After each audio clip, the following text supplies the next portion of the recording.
Hi there, and thanks for joining me for this week's edition of your Wheel and Anchor weekly newsletter. This week, I'm in Lyon, France, which of course is here on the banks or at the confluence of the Saône and Rhône rivers. For those of you who've done a river cruise in this part of France, perhaps you passed through Lyon, which is the third largest city in France, and actually my favorite. I really love this city. We've had a great week here. This is the heart of gastronomy in France. Some of the greatest chefs that ever were on the French food stage, Paul Bocuse being the god, if you will, of all those chefs. And we have certainly eaten our way through the city, as well as up in Burgundy and in Annecy. I can honestly say I think we've had a marvelous time. Our members that are with me here enjoyed a tremendous Michelin star meal, the restaurant of up-and-coming chef Jérémy Galvan, which was, I think, for most of us, perhaps the gastronomic experience of our lives. It really was quite over the top. So that's what's been going on here, and our journey continues on to the southwestern part of France, Languedoc-Roussillon, the Canal du Midi, where we head tomorrow, or today actually, since I'm recording the newsletter a day before it gets released.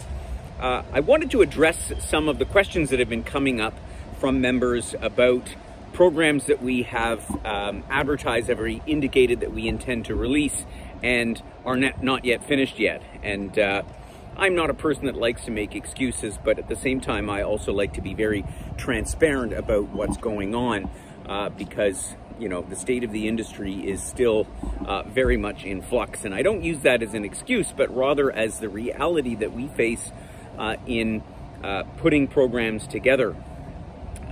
And the upshot of that is that, you know, we have great intentions to ensure that you know, we get the programs out in a timely manner. Our goal is to have programs published a year in advance or more, in some cases 2 years in advance, and it's why we're working so hard on the 2024 planning calendar. But some of the dates just keep moving around, so it's quite a task. And I wanted to give you a case in point of a specific example.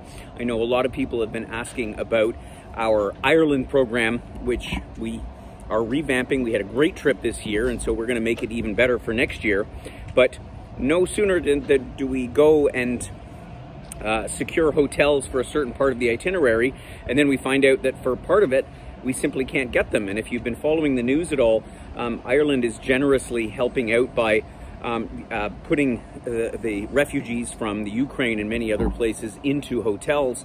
And as a result, 25% of the whole country's inventory of hotel rooms has been devoted to refugees. And so that is a huge percentage of the overall stock. And what impact does it have on tourism? It means the hotel rooms just aren't there.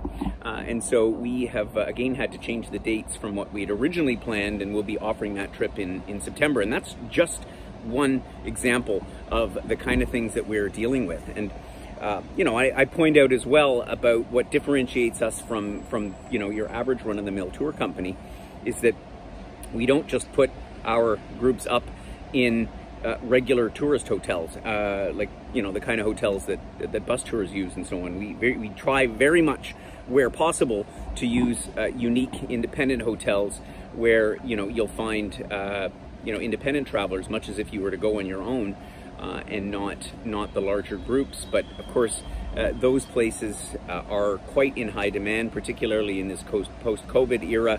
And so, on one hand, we're asking for an allotment of hotel rooms a year in advance, and the hotel is either booked already, which has happened in many cases, or they're not ready yet because they're so busy dealing with what's going on this year and the staff shortages and all that stuff.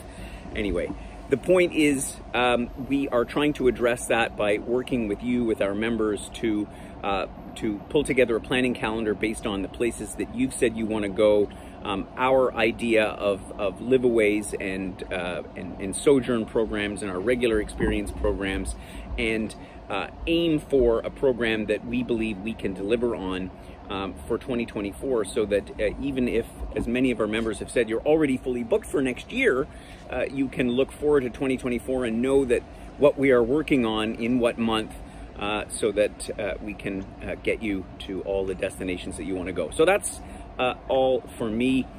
For now, I just wanted to give you that little explanation of what's going on and ask for your indulgence as we work through all this, which we will, because I always do.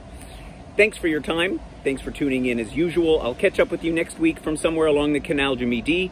Until then, I hope the colors of the trees are turning, as I know they are in Ontario and other parts of Canada.